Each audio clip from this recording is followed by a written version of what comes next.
PLS হাসপাতাল ও Agartala press journalist ইউনিয়নের যৌথ উদ্যোগে সংবাদ মাধ্যমের সঙ্গে যুক্ত পেশাদারদের স্বাস্থ্য সুরক্ষায় একটি গুরুত্বপূর্ণ পদক্ষেপ।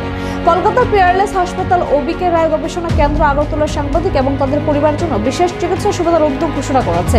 আগরতলা আয়োজিত এক সাংবাদিক সম্মেলনে এই ঘোষণা করা হয়। উপস্থিত ছিলেন আগরতলা প্রেস জার্নালিস্ট ইউনিয়নের বরিষ্ঠ সদস্যবৃন্দ এবং পিএলএস হাসপাতালের প্রতিনিধিরা। এই উদ্যোগের আওতায় নিবন্ধিত সাংবাদিক ও তাদের নিকটাত্মীয়রা পিএলএস হাসপাতাল কলকাতায় অগ্রাধিকার ভিত্তিতে বিশেষজ্ঞ চিকিৎসা পরিষেবা, ওপিডি পরিষেবা ও নির্দিষ্ট চিকিৎসায় বিশেষ ছাড়, সহজ অ্যাপয়েন্টমেন্ট ব্যবস্থা এবং উন্নত তৃতীয় ও চতুর্থ স্তরের চিকিৎসা পরিষেবার সুবিধা পাবেন। সংবাদ সম্মেলনে বক্তব্য রাখতে গিয়ে পিএলএস হাসপাতালের এডিভিপি মার্কেটিং শ্রী ইন্দ্রজিৎ ব্যানার্জি বলেন, সাংবাদিকরা সমাজকে সচেতন রাখতে নিরলসভাবে কাজ করেন। তাদের এবং তাদের পরিবারের পাশে দাঁড়ানো এই উদ্যোগের মূল লক্ষ্য। আগরতলা প্রেস জার্নালিস্ট ইউনিয়নের পক্ষ থেকেও এই উদ্যোগকে স্বাগত জানানো হয় এবং সাংবাদিক সমাজের কল্যাণে পিএলএস হাসপাতালের এই মানবিক পদক্ষেপের জন্য কৃতজ্ঞতা প্রকাশ করা হয়। যোগ্যতা ও নিবন্ধন সংক্রান্ত বিস্তারিত তথ্য খুব শীঘ্রই ইউনিয়নের সদস্যদের জানানো হবে।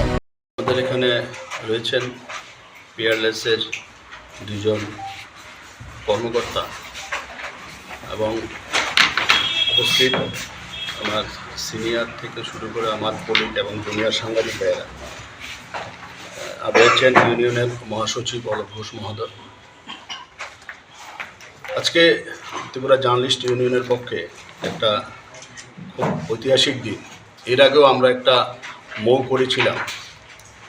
ত্রিপুরা জার্নালিস্ট ইউনিয়নের হিস্ট্রি যদি আপনারা দেখেন, আমাদের যারা বাইরে থেকে আসেন তাদের থাকার জন্য আমরা একটা মৌ করেছি ফ্রিতে। আইএলএসের সাথে একটা মৌ আমাদের ছিল, এটা শেষ হয়েছে। আইএলএসের সাথে এটা শেষ হয়েছে। পিএলএসের সাথে, পিএলএস হসপিটালের সাথে আমাদের দীর্ঘদিনের একটা সম্পর্ক। তো আমাদের বিভিন্নভাবে আমরা পিএলএস হসপিটালকে সহায়তা করেছি ত্রিপুরা জার্নালিস্ট ইউনিয়ন। ওনাদের আগেও একটা সাংবাদিকদের একটা কার্ড ছিল, কার্ডের নামটা আমার ঠিক মনে পড়ছে না এখন। একটা কার্ড ছিল, এই কার্ডটা ওনারা আমাদের দিয়েছিলেন।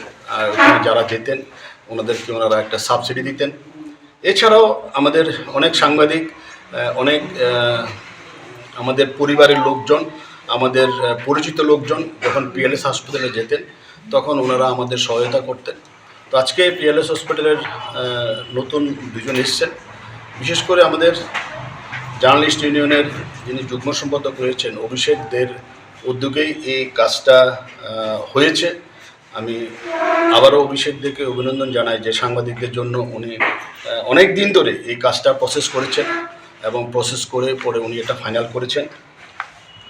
যারা পিএলএস হসপিটাল আছেন তাদের কাছে আমার শুধু একটাই বক্তব্য থাকবে যে আমাদের এখান থেকে যারা যায় আপনারা দেখবেন যাতে তাদের কোনো ধরনের কোনো অসুবিধা না হয়।